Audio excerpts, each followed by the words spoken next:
Hello everyone, welcome to our online learning platform SP Lesson Competitive Exam. बच्चों हमारी series चल रही है final test series for NEET 2021 जिसका मॉक टेस्ट है बच्चों टेस्ट नंबर 2 जिसमें कंप्लीट सिलेबस ऑफ 11th और 12th की बात की जा रही है न्यू पैटर्न के अकॉर्डिंग। जो एनटीए का न्यू पैटर्न आया है उसके अकॉर्डिंग बात की जा रही है। अगर आप इस चैनल पर नए हैं बच्चों तो प्लीज इसको लाइक सब्सक्राइब और शेयर कीजिए। स्टार्ट करते हैं क्वेश्चन नंबर 1 से। क्वेश्चन नंबर 1 कह रहा है बच्चों a variable force acts on a body of mass 2 kg initially at rest as shown in the figure. What is the impulse of force in first 2 second. आपको impulse बताना बच्चों और आपको फोर्स टाइम कर्व दे रखा था। आपको पता है बच्चों इंपल्स किसके इक्वल होता है, impulse equals to area of FT curve. Okay, अब एरिया ऑफ एफटी कर्व कैसे निकालोगे बच्चों, इस ट्राइंगल का एरिया निकाल लो आप। तो ये कितना हो जाएगा 1/2, बेस कितना बच्चों 2, हाइट कितनी 10, आपके पास कितना आ गया 10 Newton into second. Means option number 2 is the correct answer. Go through the next question. A decoration of mass m is suspended bye a string from the selling inside an elevator. मतलब कोई elevator है बच्चों, उस पर m मास इस तरह से hanging है, ओके, और वो a एक्सेलरेशन से ऊपर जा रहा है। The elevator is travelling upward with increasing speed. Okay, increasing speed मतलब ऑब्वियसली बच्चों एक्सेलरेटेड है। The tension in the string बच्चों, जब ए एक्सेलरेशन से ऊपर जाएगा तो टेंशन कितना आएगा mg प्लस ए। इसका मतलब ग्रेटर देन mg आएगा ऑब्वियसली। अगर आप इसको ओपन करते हो तो आपके पास क्या आएगा mg प्लस ma, मतलब टेंशन mg से ज्यादा होगा, means greater than mg। Option number 3 will B correct answer. Go through the next question. ये काफी अच्छा सवाल है बच्चों, इसमें फ्रिक्शन भी है। ये कह रहा है block of mass m 5 kg है, इस प्लेस्ड ऑन रफ ओरिजिन जिसका म्यू k दे रखा है, काइनेटिक फ्रिक्शन और स्टैटिक फ्रिक्शन 0.6। दो फोर्स लग रहे हैं बच्चों, एक तो 100 न्यूटन का, एक कैपिटल F। आपको मैक्सिमम वैल्यू बतानी है F की जिससे जो सिस्टम है वो इक्विलिब्रियम में रहे। ओके, अब बच्चों एक चीज सोचो, फ्रिक्शन कैन एक्ट लेफ्ट और राइट, दोनों तरफ लग सकता है बच्चों। तो जहां पर टेंडेंसी होगी जाने की, है ना, तो for tendency to move lift, अब टेंडेंसी के लिए क्या करोगे, 100 जो होगा वो किसके इक्वल हो जाएगा बच्चों, एक तो capital F minimum plus friction force maximum, ये टेंडेंसी होगी। ओके, अब फ्रिक्शन फोर्स मैक्सिमम कैसे निकालोगे बच्चों, यहां पर म्यू के और म्यू एस दोनों इक्वल दे रखे हैं, वो कितना दे रखा है बच्चों 0.6। और आपको पता है जो फ्रिक्शन फोर्स होगा वो किसके इक्वल होगा, mu into normal reaction. Normal reaction कितना आ गया बच्चों 5g, मीन्स 5 इंटू 10 मीन्स 15। ये कितना आ गया बच्चों आपके पास, ये आ गया 0.6 इंटू 50। तो ये 10 से 10 कैंसिल आउट हो गया, ये 5 से 30 आ गया। Okay, 100 which is equal to F minimum plus friction force maximum, वो कितना आ गया बच्चों आपके पास 30। तो मिनिमम फोर्स की वैल्यू कितनी आ गई बच्चों आपके पास, वो आ गई 70। ओके, अब मैक्सिमम वैल्यू निकालनी है आपको फोर्स की, ये तो मिनिमम वैल्यू आई, आपको मैक्सिमम वैल्यू निकालनी है। तो क्या करोगे आप, उस 100 में क्या ऐड कर दोगे बच्चों, F मैक्सिमम की वैल्यू पुट कर दोगे। तो F मैक्सिमम कितना आ जाएगा आपके पास, वो आ जाएगा 100 प्लस ये F फ्रिक्शन फोर्स की वैल्यू कितनी 30 थी, आ गया आपके पास 130। ओके बच्चों, 130 means option number 2 will the correct answer. ये पहले बच्चों आपको चेक करना पड़ेगा कि यहां पर जो वैल्यू है वो इस वाले वैल्यू से ज्यादा है, तभी आपको F मैक्सिमम की वैल्यू निकालनी पड़ेगी। ये वैल्यू हमने तभी निकाली है बच्चों, ध्यान रखना इस चीज को।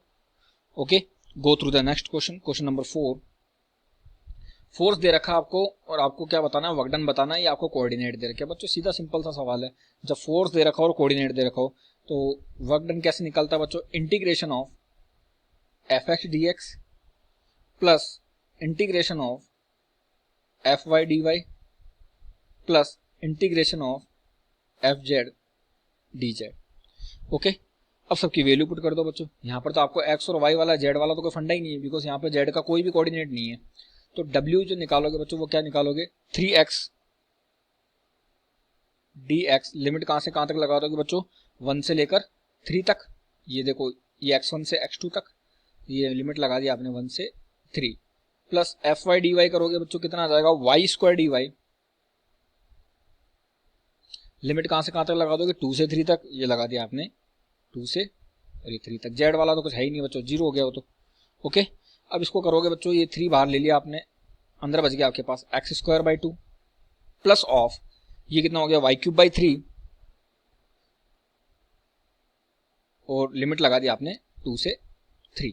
इसको सॉल्व करोगे बच्चों और आप जो वैल्यू पुट करोगे x और y की, तो वो कितना आ जाएगा बच्चों आपके पास, इसके पास आ जाएगा 12 + 19/3 मीन्स ये आ गया 55/3। मीन्स कौन सा ऑप्शन आ गया, option number 3 will be the correct answer. Okay, so चलते हैं नेक्स्ट क्वेश्चन पर। A 2 kg block attach to an ideal spring with spring constant दे रखा आपको बच्चों कितना, 80 newton per metre, oscillate on horizontal friction surface when the spring is 4 centimetre shorter than natural length, the speed of block is √17 metre per second, the greatest speed of the block बताना आपको कितना आएगा। तो mechanical energy conservation लगाओगे बच्चों इस condition में। Mechanical energy conservation क्या बोलता है कि potential energy plus of kinetic energy, वो क्या होता है बच्चों, वो होता है constant. Okay, means half into m कितना है बच्चों आपके पास, मास दे रखा 2 kg means 2 × 10⁻³ into v² means √17²। ये काइनेटिक एनर्जी होगी आपके पास, प्लस ऑफ पोटेंशियल एनर्जी, वो कितना आ जाएगा बच्चों, हाफ पोटेंशियल एनर्जी किसकी, स्प्रिंग की, ये कितना हो गया, k कितना दे रखा बच्चों, हाफ की x² होती है, k × x², x² मतलब 4 सेंटीमीटर को आप कन्वर्ट करोगे मीटर में का स्क्वायर। ओके, वो किसके इक्वल हो जाएगी बच्चों, अब दूसरी साइड में लिखोगे तो वो कितना आ जाएगा, हाफ इंटू मास कितना, ये इंटू v आपको निकालना है, प्लस पोटेंशियल एनर्जी कितनी हो जाएगी बच्चों, 0। ये इक्विलिब्रियम पोजीशन आ गई। इन सबको सॉल्व करके आप v मैक्सिमम की वैल्यू निकाल सकते हो बच्चों। तो v मैक्सिमम कितना आ जाएगा आपके पास, वो आ जाएगा √81, जिसको आप लिख सकते हो 9। मीन्स कौन सा ऑप्शन आ गया, option number 3 will be the correct answer. Go through the next question. A small ball is dropped from rest from a height of 10 meter on a horizontal floor. If the coefficient of restitution between the ground and body E equals to दे रखा आपको 0.5, then the maximum height can be attained rise after the collision will be, ये बताना आपको। तो बच्चों आपको पता है H2 जो होता है वो किसके इक्वल होता है, E² H1 के, ये सबने पढ़ रखा आपने कॉलिजन में। तो H1 कितनी दे रखी है आपको, 10 मीटर, और ये कितना दे रखा बच्चों आपको, 0.5। ये हो गया H2 इक्वल्स टू 1/2 का स्क्वायर करोगे 1/4 मल्टीप्लाइड बाय 10, मीन्स ये आ गया 2.5। तो कौन सा ऑप्शन आ गया बच्चों, option number 3 will be the correct answer. Go through the next question. ये काफी अच्छा सवाल है बच्चों। A uniform square plate and a disc have same mass per unit area and are kept as shown in the figure. Diameter of the disc equal to the side length of the square, the position of centre of mass बताना आपको कितना होगा। तो बच्चों आप इसका मास m1 consider कर सकते हो और इसका मास जो है आप वो m2 कंसिडर कर सकते हो। ओके, यहां से इसकी डिस्टेंस कितनी होगी बच्चों, ये हो गई a/2, और यहां से इसकी डिस्टेंस कितनी होगी बच्चों, वो भी होगी a/2। ओके, जब m1 लिखोगे आप तो वो क्या लिखोगे बच्चों, सिग्मा इंटू a²। जब आप m2 लिखोगे बच्चों तो वो क्या लिखोगे, पाई a²/4 because is the diameter into sigma. ये m1 m2 की वैल्यू आ गई आपके पास। अब बस x कोऑर्डिनेट निकालना आपको कितना आएगा, क्योंकि y में तो कुछ है ही नहीं बच्चों। तो x कोऑर्डिनेट कितना आएगा, m1 x1 plus of m2 x2 divided by m1 plus m2। Okay, so ये आएगा बच्चों pi a divided by 4 + pi. Okay, अब बच्चों देखो फ्रॉम स्क्वायर प्लेट सेंटर ये डिस्टेंस कहां से आएगी, बिकॉज जो मास ज्यादा भारी होगा सेंटर मास हमेशा उसकी तरफ से होता है। तो pi a divided by 4 + pi वो किसकी तरफ से होगा, from the plate of the square, centre of the square. Means कौन सा ऑप्शन आ जाएगा, option number 2 will be the correct answer. Okay, चलते हैं नेक्स्ट क्वेश्चन पे। If net force acting on the system will be the 0, then which of the following में change. Kinetic energy change हो सकती है बच्चों, मोमेंटम तो कंजर्व रहेगा, वेलोसिटी कंजर्व रहेगी, सेंटर ऑफ मास का तो वेलोसिटी एक्सेलरेशन मोमेंटम सब कंजर्व रहेगा अगर एक्सटर्नल फोर्स आपने नहीं लगाया तो। आप बम फटने का एग्जांपल ले सकते हो सबसे बेस्ट, लेकिन kinetic energy of the system वो चेंज हो सकती है बच्चों। Means option number 2। ओके, क्योंकि इंटरनल फोर्स जो होते हैं वो चेंज करते हैं काइनेटिक एनर्जी को, एक्सटर्नल फोर्स चेंज नहीं करता। Okay, so option number 2 will be the correct answer. Go through the next question. अब बच्चों सुनो, रेडियस ऑफ गायरेशन बताना आपको। डिस्क दे रखी है about an axis path tangentially, ये डिस्क दे रखी है बच्चों, इसका टेंजेंशियली जो मोमेंट ऑफ इनर्शिया होता है आप सबको पता है वो कितना होता है, 5/4 mr²। ओके, और के क्या होता है बच्चों, रूट आई बाई एम होता है।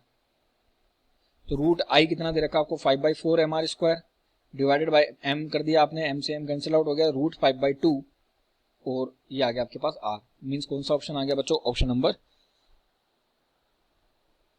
थर्ड, बिकॉज रूट 5/4 आएगा बच्चों। यहाँ पर रूट वाला ऑप्शन नहीं दे रखा, 2 इस 4 को बाहर नहीं निकाल रखा किसी भी ऑप्शन में, तो रूट 5/4 आर। देखो अगर ये ऑप्शन में होता तो ये करेक्ट होता, लेकिन ये है ही नहीं तो इसको रूट में लेंगे अपन, तो ये root 5/4 R means option number third will be the correct answer. Go through the next question.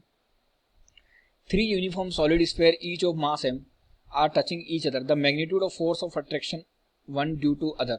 तो बच्चों ये कुछ इस तरह से अटैच्ड होंगे, तो अगर आप इनको ऐड करोगे तो ये क्या बनेगा, इक्विलेटरल ट्रायंगल बनेगा जैसा ये बन रखा है। अब बच्चों यहाँ पर भी ये वाला फोर्स और ये वाला फोर्स दोनों इक्विलेटरल ट्रायंगल बनेंगे तो कितने पे होगा बच्चों, 60 डिग्री पे होगा। तो इनका रिजल्टेंट कितने पे आ गया बच्चों, वो आ गया √3f पे। अब बस f की वैल्यू निकाल लो, √3, f कितना होता है, g दोनों के मास इक्वल है, m1 m2 divided by distance कितनी दे रखी है, r स्क्वायर मतलब 4r स्क्वायर। तो ये आ गया आपके पास √3gm² अपॉन 4r स्क्वायर। कौन सा ऑप्शन दिख रहा है, option number first will be the correct answer. Go through the next question. If the radius of the earth shrink by the 10%, the mass remains unchange, what will be the happen acceleration due to gravity. मतलब आपको delta g/g निकालना है कुल मिला के, है ना। तो डेल्टा g/g निकालने का क्या तरीका बच्चों, पहले तो g पता होना चाहिए, क्योंकि डेल्टा g एक्चुअली में है क्या, g dash minus g upon g, ये। अब जब 10% श्रिंक हो गया तो अब रेडियस कितनी बच गई बच्चों, अगर पहले रेडियस r थी और 10% आपने श्रिंक कर दी तो ये कितनी होगी, 0.9r हो गई ना। ओके, तो एक्चुअली में होगा क्या बच्चों, सुनो, तो g पहले कितना था, वो आएगा gm upon r square. Okay, अब g डैश जब निकालोगे बच्चों तो वो कितना आएगा, gm अपॉन 0.9 लिखो, ये 0.9r that square which is equal to, ये कितना हो गया बच्चों, 100/81 gm अपॉन r स्क्वायर। सबकी वैल्यू पुट कर दो बच्चों, ये कितना हो जाएगा, 100/81 करोगे बच्चों, ये हो जाएगा 100/81 माइनस 1 डिवाइड बाई 1, तो ये 100/81, ये कितना हो गया बच्चों, 81 गया तो कितना बच गया बच्चों, 19/81। परसेंटेज निकालोगे तो कितना हो गया बच्चों, ये इंटू 100 करोगे, ये अप्रोक्सीमेटली 23% के लगभग आएगा। ओके, तो 23% मतलब मोर देन 90% आ गया, increase by more than 90%, means option number fourth will be the correct answer. Go through the next question. What will be the orbital speed of satellite. Orbital speed का formula क्या होता है बच्चों, √gm upon r। Okay, g की value आप सबको पता है बच्चों कितनी होती है, 6.67 इंटू 10⁻⁻11। ओके, मास कितना दे रखा बच्चों, मास दे रखा है, वो दे रखा आपको 10⁻30 kg, रेडियस दे रखी है, वो दे रखी है आपको 10⁸ मीटर। सबकी वैल्यू इसमें पुट करो बच्चों और आंसर निकालो, आपका आंसर आ जाएगा option number first 8.2 into 10⁵। Go through the next question. An projectile is thrown into air with initial velocity v0, angle दे रखा है, सब दे रखा है। अगर ये एयर में 1 सेकंड तक रुकती है बच्चों, इस चीज को नोट करना, ये वाली चीज सबसे ज्यादा important. If it remains in air for 1 second, इसी को आप क्या बोलते हो बच्चों, टाइम ऑफ फ्लाइट। जितने टाइम तक बॉडी हवा में रहती है उसी को आप क्या बोलते हो, टाइम ऑफ फ्लाइट। तो बस टाइम ऑफ फ्लाइट का फॉर्मूला लगा दो, आपके पास आंसर आ जाएगा। तो time of flight which is equal to, वो किसके इक्वल आता है, 2u sin theta by g। Okay, time of flight दे रखा आपको 1 सेकंड, 2u की वैल्यू आपको निकालनी है, sin 30 की वैल्यू 1/2 डिवाइडेड बाई 10, 2 से 2 कैंसिल आउट हो गया, u की वैल्यू आ गई 10 मतलब 9.8, option number second. Go through the next question. Distance दे रखी बच्चों आपको, ये रही, आपको बताना है वेलोसिटी है 2 सेकंड, कुछ नहीं करना है, v इक्वल टू क्या होता है, ds/dt। तो ये हो जाएगा बच्चों 6 + 60, यहाँ पे t की वैल्यू 2 पुट करो बच्चों, तो ये हो जाएगा 6 + 12 means 18 metre per second. Option number third will be the correct answer. Go through the next question. When voltage और करंट दे रखा आपको ये और ये, आपको बताना है कैलकुलेशन रेजिस्टेंस, परसेंटेज एरर बताना है रेजिस्टेंस में। तो सीधा सीधा सिंपल सवाल है बच्चों, delta r/r into 100 which is equal to delta v/v plus of delta i/i multiplied by 100। बस सबकी वैल्यू पुट कर दो बच्चों, डेल्टा v कितना दे रखा आपको 4 और v कितना दे रखा 100, प्लस ऑफ ये कितना दे रखा 0.2 और ये हो गया 5, मल्टीप्लाई कर दो बच्चों 100 से, ये कितना आ जाएगा, ये आ गया 4% और ये भी आ गया 1/4 मीन्स 4%। टोटल ऐड कर लो, ये कितना हो गया बच्चों 8% आ गया, means option number first will be the correct answer. Go through the next question. ये कह रहा बच्चों a student measure the length of a rod and rod L equal to 2.30 centimetre, which instrument did he use to measure it. अब बच्चों एक चीज सुनो, least count of instrument should be, कितना दे रखा आपको, लीस्ट काउंट जो है बच्चों वो 0.1 mm या 0.01 सेंटीमीटर। ओके, तो अब एक चीज सुनो, जो least count of instrument should B वो होना चाहिए 0.01 सेंटीमीटर, या आप उसको क्या लिख सकते हो 0.1 mm। ओके, अब बच्चों एक 10 MSD जो होता है बच्चों वो किसके इक्वल होता है, वो होता है 10 mm के इक्वल, या जिसको आप बोलते हो 1 सेंटीमीटर। ओके, और 1 MSD जो होता है बच्चों 1 MSD वो किसके इक्वल होगा बच्चों, वो होता है 1 mm के इक्वल। ओके, और 9 MSD जो होगा बच्चों वो किसके इक्वल होता है 10 VSD के। ओके, तो लीस्ट काउंट जब निकालोगे बच्चों आप तो वो क्या आएगा 1 MSD minus 1 VSD means 1 minus 0.09 means ये आ गया आपके पास 0.1 mm। मतलब ये कौन सा हो गया, वर्नियर कैलिपर हो गया बच्चों ये तो। मतलब कौन सा ऑप्शन दिख रहा है, थर्ड ऑप्शन, ये ऑप्शन आएगा बच्चों। 9 division in main scale and main scale is 10 division है 1 सेंटीमीटर। सीधा सीधा सिंपल सवाल है। गो through the next question. Question कह रहा है बच्चों वेलोसिटी टाइम ग्राफ दे रखा आपको, एक्सेलरेशन टाइम ग्राफ। बच्चों एक्सेलरेशन कांस्टेंट है, सबको दिख रहा है, तो पोजीशन टाइम ग्राफ कैसा होगा, वो होगा पैराबोला। मतलब एक्सटी कर्व जो होगा वो कैसा होगा बच्चों, पैराबोला होगा। पैराबोला मेरे को एक में ही दिख रहा है बच्चों, ऑप्शन नंबर सेकंड में, मींस ये वाला ग्राफ। अगर एक्सटी ग्राफ ये यूं हुआ तो वीटी ग्राफ यूं होगा और एटी ग्राफ यूं होगा। सेम ऐसा अगर आप उसको ओरिजिन से लोगे तो ये यूं होगा, तो ये यूं होगा, तो ये यूं हो जाएगा। तो आपको पोजीशन टाइम बताना है, option number second will be the correct answer. Go through the next question. Compressibility of water ये दे रखा 6 × 10⁻⁻10। If 1 litre subjected to pressure दे रखा है इतना, देन डिक्रीज इन वॉल्यूम बताना, मतलब डेल्टा वी बताना है। तो आपको पता है बच्चों के जो होता है वो किसके इक्वल होता है, minus of delta V P V, ये होता है बच्चों। एक्चुअली में ये किसके इक्वल आता है, 1/बीटा के इक्वल आता है। तो डेल्टा वी निकालना आपको, तो आप क्या करोगे बच्चों, पी वी के कर दोगे, पी वी इंटू के, सबकी वैल्यू पुट कर दो। प्रेशर दे रखा है 4 × 10⁻7, वॉल्यूम दे रखा है आपको 1 लीटर, के दे रखा आपको 6 × 10⁻10। इसको सोल्व करो बच्चों, आपके पास कितना आ जाएगा 24 × 10⁻³ लीटर। अब ऑप्शन लीटर में नहीं है बच्चों, तो मीटर क्यूब में कन्वर्ट करने के लिए आप क्या करोगे, सॉरी सेंटीमीटर क्यूब में कन्वर्ट करने के लिए आप क्या करोगे, इसको 10⁻³ से मल्टीप्लाई कर दोगे, मतलब 24 centimetre cube means option number 4। Go through the next question.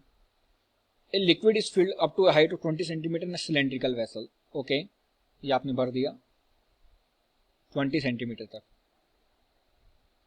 कोई भी लिक्विड भर दिया बच्चों। The speed of the liquid coming out from a small hole for bottom. बच्चों सबको पता है ये फॉर्मूला कितना आता है, √2gh आता है। तो √2 × g कितना है बच्चों 10, आपको कह रखा क्वेश्चन में। हाइट कितनी दे रखी है सेंटीमीटर में, मीटर में कन्वर्ट करो बच्चों 10⁻²। तो ये 1 और ये 2 ये कट गया, 2 × 2 = 4, 4 का रूट करूंगा बच्चों तो आ जाएगा 2 metre per second, means option number third will be the correct answer. Go through the next question. आपको क्या रखा बच्चों, 2 perfectly black sphere a and b having radius दे रखी है, टेम्परेचर दे रखा बच्चों, ये रेशियो ऑफ एनर्जी रेडिएटेड बताना है। ई कितना होता है बच्चों, वो होता है सिग्मा ए T⁴। ई किसके इक्वल होगा, सिग्मा इंटू वो होता है बच्चों, अगर ये स्क्वायर है तो ये होगा एरिया कितना हो जाएगा 4πr² T4। तो ये सिग्मा कांस्टेंट, 4 कांस्टेंट, पाई कांस्टेंट, डायरेक्टली प्रोपोर्शनल हो गया r² T4 के। तो EA/EB वो किसके हो जाएगा RA² RB² TA⁴ divided by TB⁴। सबकी वैल्यू पुट कर दो बच्चों। आर ए कितना दे रखा है, वो दे रखा है 8 सेंटीमीटर में हो चाहे मीटर में हो, रेशो लोगे कट जाएगा बच्चों। तो 8 का स्क्वायर डिवाइडेड बाय 2 का स्क्वायर मल्टीप्लाइड बाय 127 मीन्स ये हो गया 400 का 4 डिवाइडेड बाय 800 का 4। आप इसको सॉल्व कर सकते हो बच्चों, आपके पास ऑप्शन आ जाएगा 1:1 means option number 4 will be the correct answer. Go through the next question. Ideal heat engine दे रखा है बच्चों आपको। आइडियल हीट इंजन के लिए क्या होता है, सबसे पहले कंडीशन ये होती है कि Q1/Q2 वो किसके इक्वल आएगा बच्चों, वो आएगा T1/T2 के। ये आइडियल हीट इंजन की कंडीशन है। बस आपको Q2 निकालना है क्योंकि रिजेक्टेड हीट निकालनी सब दे रखा है बच्चों आपको। Q1 कितना दे रखा है आपको, वो दे रखा है 600। ओके, Q2 आपको निकालना है। T1 कितना दे रखा है बच्चों आपको 500 और ये दे रखा है 350। ओके बच्चों, अब Q2 निकालने के लिए क्या करोगे आप, इसको यहाँ ले जाओगे, ये 600 इंटू 350 डिवाइडेड बाय 500, ये कैंसिल आउट हो गया बच्चों। ये 7 ये 420 means option number 4 will be the correct answer. Go through the next question. Displacement दे रखा बच्चों SHM में इतना है, आपको बताना है वो टाइम जिस पर मैक्सिमम स्पीड हो। फर्स्ट टाइम मैक्सिमम स्पीड हो तो पहले स्पीड निकालो, वो कितना आएगा dx/dt। ओके, इसका करोगे बच्चों कितना आ जाएगा, ये आ जाएगा बच्चों इस 2 पाई ओमेगा टी का तो ओमेगा आ जाएगा और कॉस का माइनस साइन हो जाएगा। तो ये आपके पास टोटल कितना बच गया, -4 पाई साइन 2 पाई टी। ये आ गया आपके पास। मैक्सिमम के लिए साइन 2 पाई टी की जो वैल्यू होनी चाहिए, अगर v मैक्सिमम हो तो साइन 2 पाई टी की जो वैल्यू है वो किसके इक्वल होनी चाहिए, 1 के इक्वल होनी चाहिए, मतलब साइन 90 के। साइन 2 पाई टी की जो वैल्यू होनी चाहिए वो किसके इक्वल होनी चाहिए, साइन 90 के। तो 2 पाई टी की जो वैल्यू होनी चाहिए वो किसके इक्वल होनी चाहिए, साइन 90 की वैल्यू आप π/2 पुट कर सकते हो। ओके, तो 2 पाई टी और π/2। ओके बच्चों, तो t कितना आ गया, वो आ गया 1/4 means of 0.25। Option number 2 will be the correct answer. Go through the next question. Equation दे रखी है बच्चों प्रोग्रेशन वेव की, ये है, आपको बताना है स्पीड ऑफ द वेव कितनी होगी। स्पीड ऑफ वेव कितना आता है बच्चों, वो होता है ω/k। ओमेगा क्या होता है, t का मल्टीपल, ये क्या होता है x का मल्टीपल। t का मल्टीपल कितना है बच्चों, वो है 4 पाई। x का मल्टीपल कितना है बच्चों, 0.04। ओके, ये कितना आ गया बच्चों आपके पास, ये 100 ऊपर चला गया, 4 से 4 कैंसिल आउट हो गया, मतलब 100 pi metre per second. Option number 2 will be the correct answer. बच्चों बीट की परिभाषा पूछा, beat are the example of superimposition of 2 और more waves having same amplitude but slightly different frequency, वो beat होती है बच्चों। मतलब फ्रीक्वेंसी डिफरेंट होती है, डिफरेंट सोर्स से आती है बच्चों, जो ओवरलैप करते हैं आपस में। ओके, मतलब option number 2 will be the correct answer. Go through the next question. Question number 26। 3 charge दे रखे बच्चों आपको, इक्विलेटरल ट्रायंगल पे बनाओ उनको। ओके, तो एक दे रखा आपको 2q and second will B -q and third will B -q। Okay, अब एक चीज बताओ, आपको पूछ रहा है कि at the circum centre of the triangle, मतलब यहाँ पर, मतलब यहाँ से सेंटर की डिस्टेंस भी उतनी है, इसकी डिस्टेंस भी उतनी है और इसकी डिस्टेंस भी उतनी है। ओके बच्चों, अब एक चीज सोचो बच्चों, इस पॉइंट पर अब नेगेटिव चार्ज की तरफ आएगा बच्चों इलेक्ट्रिक फील्ड, नेगेटिव चार्ज की तरफ आएगा बच्चों इलेक्ट्रिक फील्ड, और यहां पर देखोगे आप तो इस पॉजिटिव चार्ज से दूर जाएगा बच्चों इलेक्ट्रिक फील्ड। ओके, तो अब अगर आप field will be directed downward, है ना, तो इलेक्ट्रिक फील्ड तो डाउनवर्ड डायरेक्शन में आ रहा है और नॉन जीरो है। ठीक है बच्चों, तो फील्ड इज जीरो पॉसिबल ही नहीं है, potential is zero but field is not defined, ये भी गलत है बच्चों। Both field and potential are zero, ये भी गलत है बच्चों। तो the field is non zero but potential is zero, potential zero होगा बच्चों, टोटल चार्ज करके देख लो जीरो आ रहा है, means option number 4 will be the correct answer. Go through the next question. Magnitude of drift velocity per unit electric field, मतलब VD/E, इसको बोलते हैं बच्चों म्यू, इस म्यू को बोलते हैं mobility. Option number 4 will be the correct answer. Go through the next question. यहाँ पे बताना बच्चों आपको 3 ओम रेजिस्टर में से पावर कितनी आएगी। तो बच्चों एक चीज सोचो, पहले सर्किट को इजी करो। इजी करने का क्या तरीका है बच्चों, ये 4.5 वोल्ट की बैटरी लगी हुई है, ये 4.5 वोल्ट की बैटरी लगा दी आपने। उसके बाद में एक 1 ओम का रेजिस्टेंस लगा हुआ है, ये 1 ओम का आपने रेजिस्टेंस लगा दिया। फिर इसके पैरेलल में क्या क्या है बच्चों, इसके पैरेलल में एक है 2 ओम का रेजिस्टेंस और एक है 6 ओम का रेजिस्टेंस। ये हो गया 2 ओम और ये हो गया 6 ओम। इस 6 ओम के पैरेलल में एक लगा हुआ है बच्चों 3 ओम का रेजिस्टेंस, तो ये आपने कर दिया 3 ओम का रेजिस्टेंस। ओके, फिर उन सबके पैरेलल में लगा हुआ है एक 4 ओम का रेजिस्टेंस, ये हो गया बच्चों 4 ओम का रेजिस्टेंस। तो ये सिंपलीफाई कर दिया आपने सर्किट को। नेक्स्ट, अब आप देखोगे बच्चों, अगर यहाँ से आई करंट आ रही हो और इसमें यहाँ से आई इसमें I1 गई बच्चों, तो इसमें कितनी गई बताओ, I माइनस I1 करंट गई। ठीक है, आर इक्विवेलेंट निकालोगे बच्चों मिडिल से, ध्यान से सुनना। तो ये हो गया बच्चों, ये 6 × 3 डिवाइड बाय 6 + 3 मतलब 2 और 2 कितना हो गया बच्चों, ये 4 हो गया। ओके, अब बच्चों सुनो, ये 4 और 4 किस में हो गया, पैरेलल में हो गया, मतलब 2 और 1 हो गया सीरीज में, मतलब ये आ गया 3। ओके, तो टोटल करंट निकालो पहले कितनी आ रही है। तो टोटल करंट आ गया I = V/R। V कितना है 4.5 डिवाइडेड बाई 3 मीन्स ये V कितना आ गया आपके पास, सॉरी I कितना आ गया 1.5 एम्पियर। अब सुनो, I1 जो होगी बच्चों, यहाँ पर टोटल रेजिस्टेंस कितना है, ये 2 है बच्चों और ये 2 है, तो ये 4 हो गया। अब इन दोनों में आधी आधी डिवाइड हो जाएगी बच्चों, मतलब 0.75 इसमें और 0.75 इसमें, क्योंकि दोनों 4 ओम के रेजिस्टेंस है बच्चों। देखो ये भी 4 है और ये भी 4 है, तो इसमें जाएगी बच्चों 0.75 और इसमें जाएगी 0.75। ओके, अब आपको बताना है,